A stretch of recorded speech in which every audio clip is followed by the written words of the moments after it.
যতগুলা সার্টিফিকেট আছে আমার কথার সাথে আপনাদের একমত হতে পারে, দ্বিমত হতে পারে, সমস্যা নাই, কিন্তু শুনে দেখেন। আমার দৃষ্টিতে সবচেয়ে বড় সার্টিফিকেট হচ্ছে একজন সৃষ্টির জন্য, একজন বান্দার জন্য। আল্লাহ যদি কোনো বান্দাকে মাফ করে দেয়, এর চেয়ে বড় সার্টিফিকেট আর কিছু হতে পারে না। আল্লাহ যদি কোনো বান্দাকে বলে যে আমি মাফ করে দিলাম, এই মাফ করার চাইতে বড় কোন সার্টিফিকেট হতে পারে? আপনি শুনলে অবাক হয়ে যাবেন। মুসা আলাইহিস সালামের একজন উম্মত হাসরের ময়দানের মধ্যে আমলনামার হিসাবে সে জাহান্নামে চলে যাবে। আল্লাহ পাক বলবে, হে আমার ফেরেশতা, তাকে একটু জান্নাতে দিয়ে দাও। ফেরেশতা বলবে, রব্বে করিম, গুনার পাহাড় তো বেশি, সওয়াব তো তেমন নাই, কি হিসেবে তাকে জান্নাত দিব? তখন আপনার আমার আল্লাহ কি বলছেন শুনুন, হে ফেরেশতা, আমার এই বান্দা একদিন ঘুমের অবস্থায়, ঘুমের মধ্যে কাত হওয়ার সময় একবার শুধু আমার নামটা ধরে ডেকেছিল।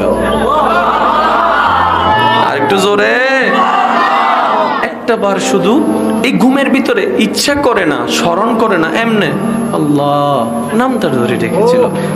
আমি আমার বান্দার সেই দিনের আল্লাহ ডাকটা কবুল করে এক পাল্লায় দিলাম, এবার গুনার পাল্লাটা অন্য পাল্লায় দে। ফেরেশতারা যখন ওই আল্লাহ নামের মোহাব্বতটা এক পাল্লায় দিবে, গুনার পাল্লা যখন অন্য পাল্লায় দিবে, ফেরেশতারা বলবে আল্লাহ নেকির পাল্লা ভারী হয়েছে। আল্লাহ বলবে যে তাকে জান্নাতে দিয়ে দাও। সুবহানাল্লাহ। আমি কেমনে বুঝাতাম আপনাদেরকে? জগতের সবাই একটা কথা বলে, কোথাও যদি তোমার জন্য রাস্তা খোলা না থাকে, চোখ বন্ধ করে মনে রাখবা একটা জায়গায় তোমার জন্য রাস্তা খোলা থাকবে, সেটা হচ্ছে মায়ের ঘরের দরজা। সবাই তোমাকে ফেলে দিতে পারে, মা কখনো ফেলবে না। সন্তান যদি চোর হয়, তাও মা বলবে যে আমার সন্তান। সন্তান অপরাধ করার পরে গণধুলায় শিকার হয়েছে, কেউ যাবে না বাঁচাতে, তারপরও একজনের পিঠ দেখা যাচ্ছে মানুষের হাতের নিচে, দেখা যাবে সেটা আর কেউ নয়, মা। মা মা ও মা, এত মায়া কেন তোর? ও মা, এত লাগে কেন তোর? ও মা, তোর অন্তরে এত জ্বলে কেন আমার জন্য? ও মা, আমার জন্য এত তোর মায়া কেন? মা উত্তর দিবে, একদিন নয়, 2 দিন নয়, 9টা মাস, 10টা মাস আমি তোকে পেটে লালন করেছি। আমি আমার কথা বলছি না, আমি আমাদের সবার কথা বলছি। আমি আমার মার কথা বলছি না, আমাদের সকলের মার কথা বলছি। বমি হওয়া এক রকমের কষ্ট, বমি না হয়ে ভাব লাগাটা আরো বেশি কষ্ট। সেজন্য অনেক সময় গাড়িতে দেখবেন বমি হয়ে গেলে একটু শান্তি লাগে, কিন্তু বমি হচ্ছে না, ভাব লাগছে, বড় কষ্ট।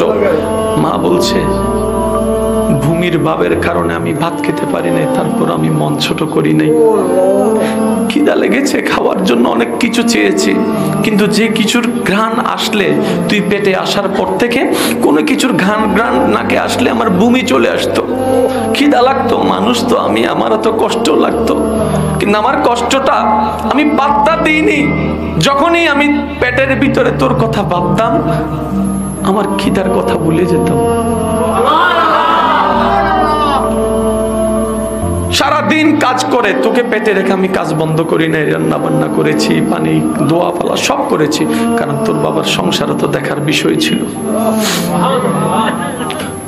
ও সন্তান, তুই যখন 6টা মাস 7টা মাস হয়েছস, পেটের মধ্যে লাথি দিতি, রাত্রে যখন আমি ঘুমাতাম তোর লাথি খেয়ে গিয়ে আমার ঘুম ভেঙে যেত, একটা বার আমি আপত্তি জানাই নাই।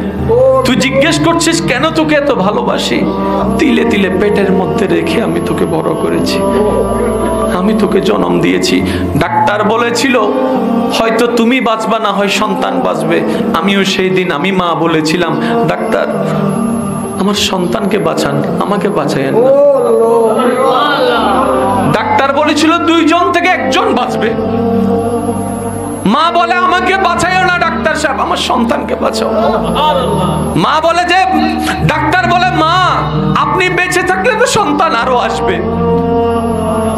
এবার মা উত্তর দেয়, ডাক্তার সূর্য কেমন আমি দেখেছি, আমার সন্তান এখনো দেখে নাই। পৃথিবী কি আমি দেখেছি, আমার সন্তান এখনো দেখে নাই। আমি তো দেখেছি, এবার আমার সন্তানকে একটু দেখতে দেন। এটার নামই মা। একজন মা যদি এতটুক মায়া করতে পারে, যিনি জন্ম দিয়েছেন ওনার অন্তরে যদি আপনার প্রতি এত মায়া থাকে, যিনি আপনাকে সৃষ্টি করেছেন, যিনি আপনাকে সৃষ্টি করেছেন,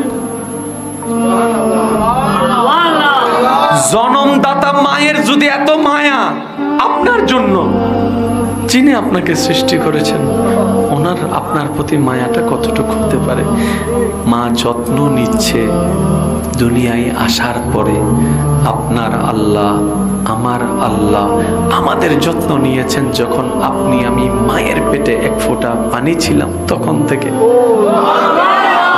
হাদিসে কুদসি আল্লাহ পাক বলে, বান্দা তোমার গুনাহ যদি পাহাড় পরিমাণও যদি হয়ে যায়, সমস্ত রাস্তা যদি তোমার জন্য বন্ধ হয়ে যায়, এমন কি তোমার মায়ের দরজাও যদি তোমার জন্য বন্ধ হয়ে যায়, মন ছোট করে থাকিও না। লা